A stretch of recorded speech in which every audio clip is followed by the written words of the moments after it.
सद्गुरुदेव भगवान की जय। श्री मौनी बाबा भगवान की जय। श्री सद्गुरुवे नमः। गुरु भगवान के चरण कमलों की अविचल स्मृति सारे पाप ताप तथा अमंगलों को नष्ट कर देती है और परम शांति का विस्तार करती है। उसी के द्वारा अंतःकरण शुद्ध हो जाता है, भगवान की भक्ति प्राप्त होती है एवं पर वैराग्य से युक्त भगवान के स्वरूप का ज्ञान तथा अनुभव प्राप्त हो जाता है। यकीन मानिए, हम सभी कई जन्म लिए हैं, कई जन्म भटके हैं, निसंदेह कई बार आए और कई बार गए हैं। इस बार थोड़ा सा त्याग करके सद्गुरु के चरण कमलों का ध्यान किया जाए, उनके बताए हुए मार्ग पर चलें, निश्चित रूप से मंगलकारी होगा। अगर आपको दीक्षा मिल गई है तो प्रभु के सुंदर दिए हुए मंत्र का जाप करते रहें, इससे शीघ्र ही आपका कष्ट नष्ट हो जाएगा। जितने पाप हैं समाप्त हो जाएंगे। कई जन्मों का जो बंधा हुआ गठरी है वो खुलेगी, थोड़ा सा कष्ट होता है।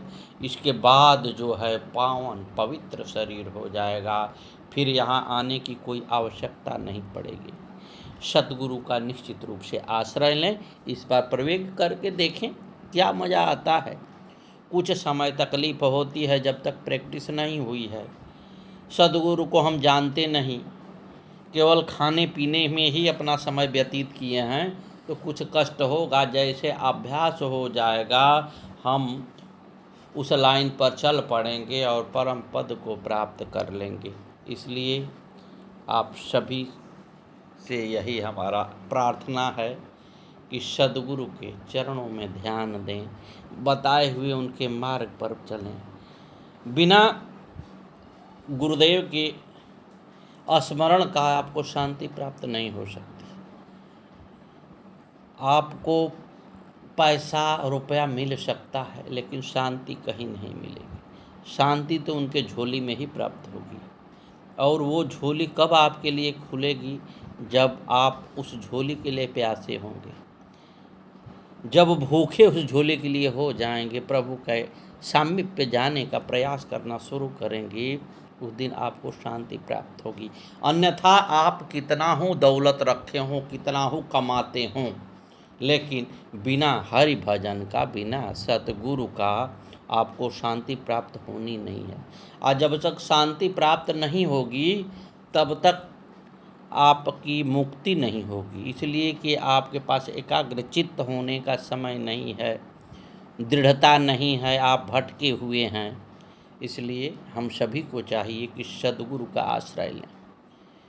और वो व्यक्ति बड़ा ही मुकद्दर वाला होता है जिसको गुरु प्राप्त होते हैं। गुरु का शब्द तो आप सभी जानते हैं। गुरु बहुत आसान नहीं होते, इसलिए सोच समझ के ही गुरु का वरण भी करना चाहिए और उस गुरु के बताए हुए मार्ग पर चलिए। निश्चित रूप से प्रभु आपका कल्याण कर देंगे। सद्गुरुदेव भगवान की जय। आज की स्थिति क्या चल रही है देखिए, किंवदंती क्या कह रही है। एक बार बाप अपने छोटे पुत्र को गोद में ले बैठा था। कहीं से उड़ कर के एक कौवा सामने खपड़ैल पर आके बैठ गया। पुत्र ने पिता से पूछा, यह क्या है? पिता ने कहा, कौवा है। फिर उसने पूछा, ये क्या है? फिर पिता ने कहा, कौवा। फिर उसने पूछा कि यह क्या है? पिता ने कहा कि कौवा। पुत्र बार बार पूछता था और पिता बार बार प्रेम और स्नेह में बार बार बताते थे कि यह बेटा कौवा है। कुछ वर्ष में पुत्र उनका बड़ा हो गया और पिता बूढ़ा हो गए। एक दिन पिता चटाई पर बैठे थे, घर में कोई उनके पुत्र से मिलने को आया। पिता ने पूछा, कौन आया है? पुत्र ने नाम बता दिया। थोड़ी देर बाद और कोई व्यक्ति आ गया। इस बार फिर पिता ने पूछा, कौन आया है? इस बार झल्ला कर पुत्र ने कहा, आप चुपचाप पड़े रहो, आपको कुछ करना धरना तो है नहीं। कौन आया है, कौन आया है, यह रटते रहते हैं। पिता ने लंबी सांस खींची, हाथ से सिर पकड़ लिया, बड़े दुख भरे स्वर में धीरे धीरे वह कहने लगा, मेरे एक बार पूछने पर अब तुम क्रोध कर रहे हो, और तुम सैकड़ों बार मुझसे पूछते थे एक ही बात, यह क्या है। मैंने कभी तुम्हें झिड़का नहीं, मैंने बार बार तुम्हें बताया कौवा है। हम सभी को चाहिए, अपने माता पिता का तिरस्कार करने वाले ऐसे लड़के बहुत बुरे माने जाते हैं, इसलिए हमको सावधान रहने की ज़रूरत है।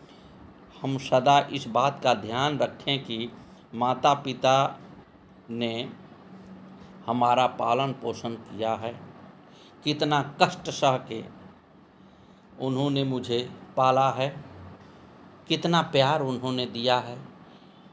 इस पर हम सभी को ध्यान देने की ज़रूरत है। कली का इतना भी प्रभाव न पड़ जाए हम सभी पर कि हम अपने को भूल जाएं, और जब अपने को भूल जाएंगे तो दुर्गति होना तय है, नाश होना तय है, उन्नति नहीं हो सकती। इसलिए माता पिता का सदैव हम सभी को सेवा करना चाहिए। सद्गुरुदेव भगवान की जय। आइए कथा की तरफ बढ़ा जाए। उन्हीं की महाशक्ति से संपूर्ण जगत ओतप्रोत है। उन अनेक रूप धारण करने वाली भगवती को हम प्रणाम करते हैं, जिनको न जानने से इस संसार में बार बार जन्म होता है। उनका ज्ञान होने से इस भव बंधन का नाश हो जाता है। हम उन भगवती का ध्यान करते हैं। वे भगवती हमको सत्कर्म में प्रवृत्त होने की प्रेरणा प्रदान करें।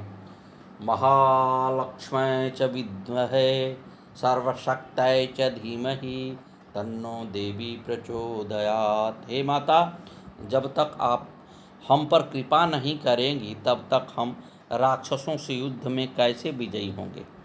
हे माता, कंस, भौमासुर, कालयवन, जरासंध, बकासुर, पूतना आदि अनेक दुष्ट राजा पृथ्वी पर उपद्रव कर रहे हैं। कृपा करके आज उनको शीघ्र मारकर पृथ्वी के भार को उतार दीजिए। हे माता, जो दुष्ट ब्रह्मा, विष्णु और शिव जी से नहीं मारे जा सके, वे सभी आपके द्वारा धराशायी कर दिए गए। इस प्रकार देवताओं ने 4:19:10 से 4:19:18 तक 9 श्लोकों में देवी की स्तुति की है। इसके बाद इंद्र ने और भगवान विष्णु ने भगवती की स्तुति की थी। तदंतर देवता कहने लगे, हे माता, इस समय दुष्ट राजाओं से पीड़ित होकर यह पृथ्वी हमारे पास में आई थी। हे भुवनेश्वरी, आप इसका भार उतार कर इसे सुखी करें। हम सभी देवताओं की आपसे यही प्रार्थना है। देवताओं की प्रार्थना सुनकर भगवती कहने लगी, हे देवताओं, मैंने पहले ही सोच लिया है कि मैं अपना अंशावतार धारण करूं और इस दुष्ट राजाओं को नष्ट करूं। हे देवताओं, आप सभी अपने अपने अंश से पृथ्वी पर अवतार लेकर पृथ्वी का भार उतारने में सहयोग के भागी बने। पृथ्वी पर राजा लोग शक्ति पाकर के अभिमानी हो गए हैं। तुलसीदास जी ने लिखा है, नहीं को वस जन्मा जग माही, प्रभुता पाई जाई मद नाही। उस अभिमानी राजाओं का सदाचार अच्छा नहीं लग रहा है। सठ सन विनय कुटिल सन प्रीति, सहज कृपन सन सुंदर नीति। ममता रत सन ज्ञान कहानी, अति लोभी सन विरत बखानी। काम ही सम क्रोध ही सम, काम ही हरि कथा, उसर बीज बोए फल जथा। अब आप मेरा कथन सुनो। मेरे धरा पर अवतार लेने से पूर्व ही प्रजापति कश्यप अपनी पत्नी के साथ यदुकुल में वासुदेव नाम से अवतीर्ण होंगे और विष्णु भगवान उनके पुत्र के रूप में उत्पन्न होंगे। हे देवताओं, उसी समय मैं भी यशोदा के गर्भ से उत्पन्न होकर अपना कार्य साधन करूंगी। मैं देवकी के गर्भ में शिष्य भगवान को खींचकर रोहिणी के गर्भ में स्थापित करूंगी। कृष्ण रूपधारी विष्णु को कारागार से गोकुल पहुंचा दूंगी। इंद्र के अंश रूप अर्जुन दुष्टों के बल को नष्ट कर देंगे। धर्म के अंश से युधिष्ठिर, वायु अंश से भीम, दोनों अश्विनी कुमारों से अंश से नकुल, सहदेव उत्पन्न होंगे। उसी समय वसु के अंश से अवतीर्ण होकर भीष्म गंगापुत्र दुष्टों का दमन करेंगे। अब हे श्रेष्ठ देवताओं, निश्चिंत होकर रहो और पृथ्वी भी निश्चिंत होकर रहे। मैं इस अंशावतार को निमित्त बनाकर पृथ्वी के भार को कुरुक्षेत्र से दुष्ट राजाओं का संहार कराकर दूर करूंगी। अब आप सभी अपनी अपनी शक्ति स्वरूप भार्याओं के साथ साथ अपने अपने अंशों से मथुरा और गोकुल तथा ब्रज क्षेत्र में अवतरित होकर भगवान विष्णु यानी कृष्ण के सहायक बने। देवताओं को ऐसा आश्वासन देकर भगवती वहीं अंतर्धान हो गईं। पृथ्वी और सभी देवता अपने अपने स्थान को प्रस्थान कर गए। जब प्राणी को जगत माता जगत गुरु का यह अपने गुरु का आशीर्वाद मिल जाता है, तब सभी कष्ट मिट जाते हैं। सद्गुरु की चरण रज से जग में जीवन पावन हो जाता है। अनुकूल सभी ग्रह रहते हैं, जग मंगलमय हो जाता है। शिवरी ध्रुव ने गुरु चरणों का आशीर्वाद ही पाया था। पार्वती ने गुरु कृपा से भोले शंकर को पाया था। सद्गुरु कृपा जब बरसेगी तो जीवन धन्य बना देगी। श्रद्धा से उनका नमन करो तो बुद्धि प्रखर बना देगी। सद्गुरुदेव भगवान की जय।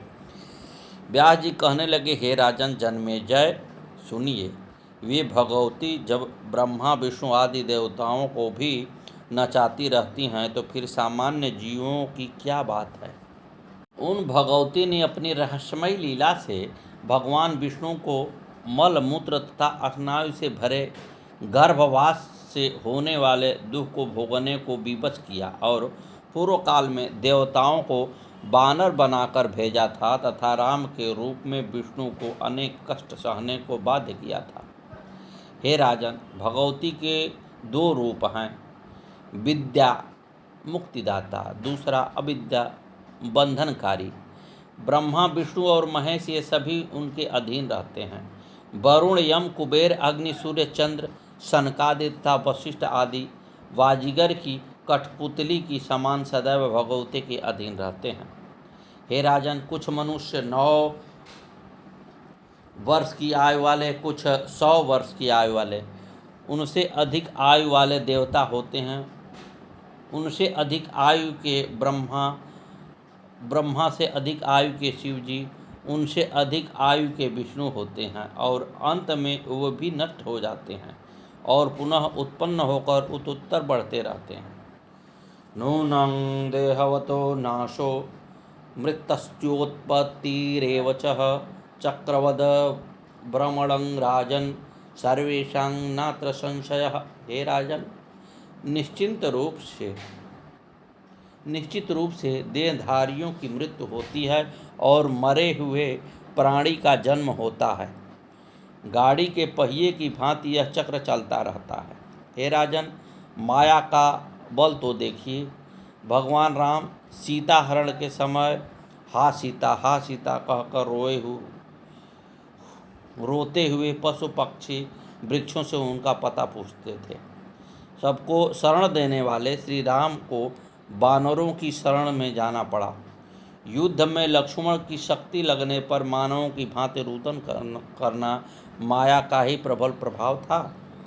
रावण आदि के वध के पश्चात सर्वज्ञ होते हुए सीता को अग्नि परीक्षा करना, यह सब महामाया भगवती की ही आज्ञा से अनेक प्रकार की लीला करना भिन्न भिन्न अवतारों में दर्शाते हैं।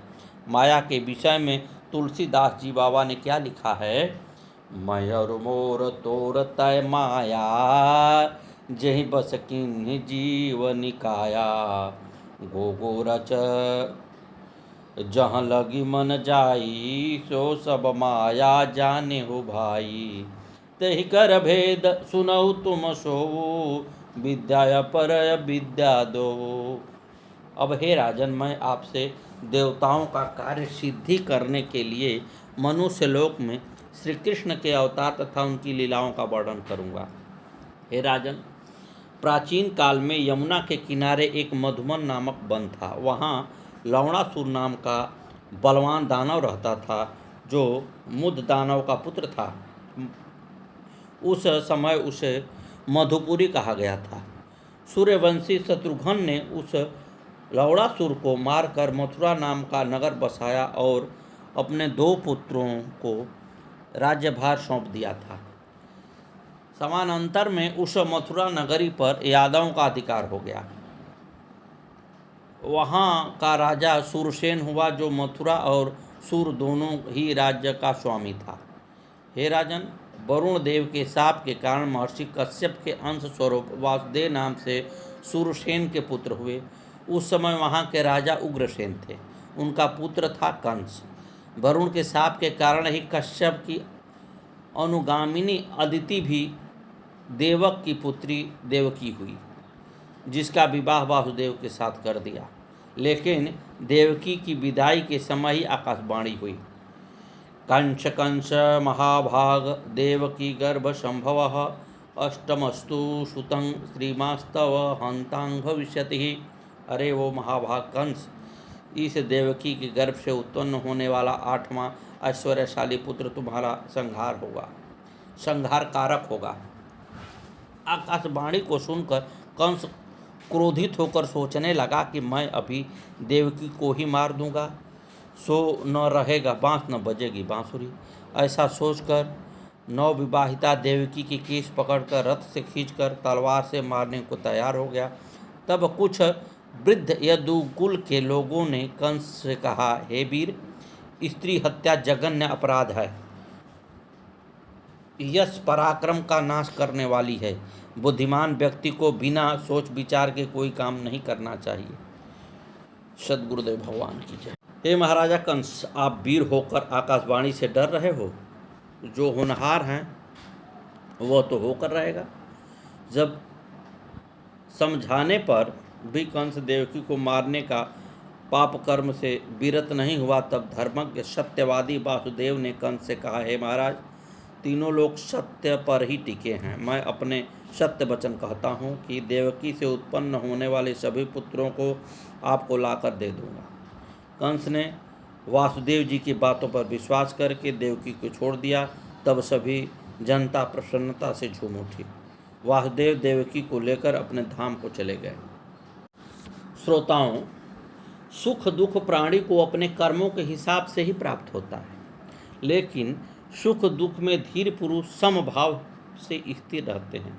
रामचरितमानस में तुलसीदास जी ने कहा है कि जन्म मरण सब दुख सुख भोगा, हानि लाभ प्रिय मिलन वियोगा, काल करम बस होई गोसाई, बरबस राति दिवस की नाई। गीता में भी श्री कृष्ण जी कहते हैं, यो न हृत्यति न दृष्टति न सोचति न कांक्षति, शुभाशुभ परित्यागी भक्ति मान्य समय प्रिय। हे अर्जुन, जो न कभी हर्षित होता है, न शोक करता है, न तो पछताता है, न इच्छा करता है, तथा जो शुभ अशुभ दोनों प्रकार की वस्तुओं का परित्याग कर देता है, ऐसा भक्त मुझे अत्यंत ही प्रिय है। व्यास जी कहने लगे, हे राजन, समय पर देवकी ने एक सुंदर पुत्र को जन्म दिया। अपनी सत्य प्रतिज्ञा के अनुसार वासुदेव ने देवकी को अनेक प्रकार से समझाया और पुत्र को लेकर कंस के दरबार में गए। रास्ते में नगर की स्त्री पुरुष वासुदेव जी की प्रशंसा करने लगे। वासुदेव जी ने कंस को वह पुत्र दे दिया। कंस उस बालक को हाथ में लेकर हंसते हुए कहने लगा, गृहीत्वां बालकं प्राह स्मृत्य पूर्वमिदं वचः, धन्यस्तत सूरपुत्राद्य ज्ञातं पुत्र समर्पणात्। हे सूरसेन तनय, आप धन्य हैं। आज आपने जो अपना पुत्र मुझे लाकर दिया है, इससे मैं आपको सत्यवादी की सराहना करता हूँ। कंस ने कहा, मेरा काल तो 8वां बालक है, आप मुझे देवकी के 8वें बालक को दे देना। ऐसा कहकर कंस ने वह बालक वासुदेव जी के हाथों में दे दिया और कहा, इसे लेकर अपने घर जाओ। कंस के इस व्यवहार से सारी सभा साधु साधु कहने लगी। दुष्ट कंस का ऐसा दयालु का व्यवहार देखकर सभी चकित रह गए, क्योंकि नीच मनुष्य को झुकना भी कष्टकारक होता है। मनस्कार ने लिखा है, नवनीच कयति दुखदाई, जिमि अंकुश धनुरग बिलाई। अंकुश जितना झुका होगा घाव ज़्यादा करेगा, धनुष जितना झुकेगा तीर उतना दूर जाएगा। सो सर्प जितना फन पीछे करके डसेगा उतना विष अधिक छोड़ेगा, और बिल्ली जितनी पीछे को झुककर छलांग लगाएगी उतनी दूर दूर कूद जाएगी। उसी समय दरबार में नारद जी आते हैं और कंस से सारा हाल जान करके कहते हैं कि हे कंस, आप शुभ अशुभ राजनीति को नहीं जानते हैं। अपना कल्याण चाहने वाला वीर छोटे शत्रु के प्रति भी सावधान रहता है। मैंने देवताओं की सभा में सुना है कि दुष्टों को नष्ट करने को विष्णु भगवान देवकी के गर्भ में अवतार लेंगे। तुम जो 8वें की बात कहते हो सो गणित की सम्मेलन क्रिया के आधार पर सभी पुत्र 8वें कहे जा सकते हैं। ऐसा कहकर नारद वहाँ से प्रस्थान कर गए। तदंतर कंस ने उस बालक को मंगाकर पत्थर पर पटक कर मार दिया। जन्मेजय कहने लगे, हे पितामह, उस बालक ने ऐसा कौन सा पाप कर्म किया था जिसके कारण दुष्ट कंस द्वारा मारा गया? देवर्षि नारद जी ने कंस को बाल हत्या के निमित्त क्यों प्रेरित किया? आप मेरे इस संदेश को दूर करिए। नारदः कौतुक प्रेक्षी सर्वदा कलह प्रिय देवकार्यार्थ मागत्यं सर्वमेक्तकारः। व्यास जी कहने लगे, हे राजन, नारद को कौतुक करना और कलह करना अत्यंत प्रिय है, अतः देवताओं के कार्य साधन को ही यह काम किया था।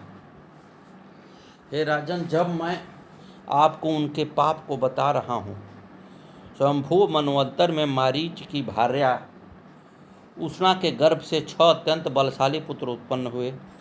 ये एक बार जब ब्रह्मा जी अपनी पुत्री सरस्वती के साथ समागम को उद्यत हुए तब ये सभी हंस पड़े थे। तब ब्रह्मा जी ने इनको दैत्य योनि में जन्म लेने की शाप दिया था। तब वे 6 पुत्र कालनेमि के पुत्र के रूप में उत्पन्न हुए। हे राजन, अगले जन्म में हिरण्यकश्यपु के पुत्र हुए, लेकिन उसका पुनर्ज्ञान बना हुआ था। वह बात जिस कारण से उनको शाप दिया गया था उन्होंने तब करना आरंभ कर दिया। ब्रह्मा कहने लगे, मैं तुमको क्रोध कर शाप दे दिया था, अब तुम्हारी तपस्या से मैं प्रसन्न हूँ, वरदान मांग लो। तब बालक कहने लगे, हे ब्रह्मदेव, यदि आप हमारे तप से प्रसन्न हैं तो हमें यह वरदान दें कि हम देवता, नाग, गंधर्व, मानवों द्वारा मारे न जाएं। तब ब्रह्मा जी ने तथास्तु कह दिया था। वे सभी बड़े प्रसन्न हुए। यह समाचार हिरण्यकश्यप ने सुना तो वह अपने पुत्रों से कहने लगा, तुमने वरदान पाकर मेरा अपमान किया है, अब मैं आपका त्याग करता हूँ। तुम पाताल लोक को चले जाओ। पृथ्वी पर तुम लोग हर्षगर्भ नाम से विख्यात होगे, खड्गर्भ नाम से विख्यात होगे। पाताल में वर्षों निद्रा के वसित रहोगे। तत्पश्चात तुम क्रम से प्रतिवर्ष देवकी के गर्भ से उत्पन्न होते रहोगे और पुनर्जन्म का तुम्हारा पिता कालनेमि, जो उस समय कंस नाम के से उत्पन्न होगा, क्रूर कंस तुमको पैदा होते ही मार डाल देगा।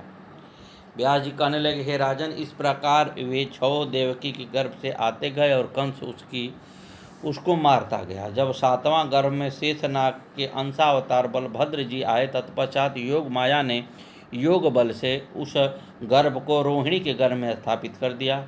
उधर गर्भपात का समाचार सुनकर कंस बहुत प्रसन्न हुआ। समय के अंतराल से देवताओं के कार्य साधन करने का भगवान विष्णु देवकी के 8वें गर्भ में आ गए। सद्गुरुदेव भगवान की जय। वासुदेवं कश्यपाशः शेषाश्च तदा भवत्। राजा कहने लगे, हे मुने, आपने यह तो बता दिया कि वासुदेव जी महर्षि कश्यप के अंशावतार थे। उनके यहाँ शेषनाग तथा भगवान विष्णु अपने अपने अंशों से उत्पन्न हुए। अब आप कृपा करके अन्य देवताओं के अंशावतारों को भी बताने की कृपा करें। व्यास जी कहने लगे, नारायण के अंशावतार श्री कृष्ण और उनके भाई नर के अंश में अर्जुन हुआ। धर्म के अंश से युधिष्ठिर, पवन के अंश से भीमसेन और माद्री के दोनों नकुल और सहदेव अश्विनी कुमार के अंश थे। सूर्य के अंश से कर्ण, धर्म के अंश से विदुर, बृहस्पति के अंश से द्रोणाचार्य, शिव के अंश से अश्वत्थामा, समुद्र के अंश से शांतनु, गंधर्व राजा के अंश से देवक, वसु अंश यानी द्वैत वसु के अंश से भीष्म, मगध गणों के अंश से विराट, हंस अंश से धृतराष्ट्र, मरुद गणों के अंश से कृपाचार्य और कृतवर्मा, कालिके के अंश से दुर्योधन, द्वापर के अंश से शकुनी, सनत कुमार अंश से प्रद्युम्न, वरुण अंश से द्रुपद, लक्ष्मी अंश से द्रौपदी, विश्वदेव के अंश से द्रौपदी के 5 पुत्र, सिद्धि के अंश से कुंती, धृति के अंश से माद्री, मति के अंश से गंधारी, कृष्ण की सभी पत्नियां देवताओं की पत्नियों के अंश से, दैत्यों के अंश से सभी दुराचारी राजा हुए थे। हिरण्यकश्यप के अंश से शिशुपाल, विप्रचित्त के अंश जरासंध, प्रहलाद का अंश शल्य था, कालीनेम के अंश से कंस, हयशिरा अंश से केसी, कुकुम्दी के अंश से अरिष्टासुर और अनुराध के अंश से धृतकेतु, वास्कल का अंश से भगदत्त, लंब से प्रलंबासुर, खर धेनुकासुर वाराह का अंश, चारुण किशोर का मुष्टिक, अरिष्टासुर का अंश कुवलियापीठ, बलि की पुत्री पूतना तथा छोटा भाई बकासुर बना। इस प्रकार सभी देवता भिन्न अंशावतार धारण करके भगवान के दुष्टों के संहार के कार्य में सहयोग करने को धरा पर उत्पन्न हुए। सद्गुरुदेव भगवान की। एक बार का प्रकरण मुझे ख्याल आ रहा है। कुंती भगवान कृष्ण की बुआ थी। महाभारत के बाद जब ये सभी लोग जान गए कि कृष्ण जो है भगवान हैं, तो उन्होंने कृष्ण जी ने अपने बुआ से कहा कि हम यहाँ से चल रहे हैं, बुआ तुम वर मांगो, क्या चाहती हो। तो कुंती ने क्या मांगा मालूम है आपको? कुंती ने कहा, प्रभु मेरे जीवन में दुख ही दुख देना। भगवान कृष्ण बड़े आश्चर्य में पड़ गए कि ये क्या मांग रही हैं। उन्होंने कहा कि प्रभु जब तक दुख मुझे नहीं मिलेगा तब तक आपकी कृपा नहीं होगी, और जब कष्ट मिलेगा मुझे तो आपका ध्यान भी मुझे रहेगा, आपका भजन भी मैं कर पाऊंगी और आपका कृपा भी प्राप्त हो जाएगा। इसलिए मुझे यही चाहिए कि आप हमारे समीप बराबर रहें, और समीप रहने के लिए दुख की आवश्यकता है। जब तक दुख नहीं मिलेगा तब तक हरि भजन नहीं करेंगे, और जब तक हरि भजन नहीं करेंगे आप हमारे नज़दीक नहीं आ पाएंगे। प्रेम से बोलिए सद्गुरुदेव भगवान की जय। आगे की कथा कल।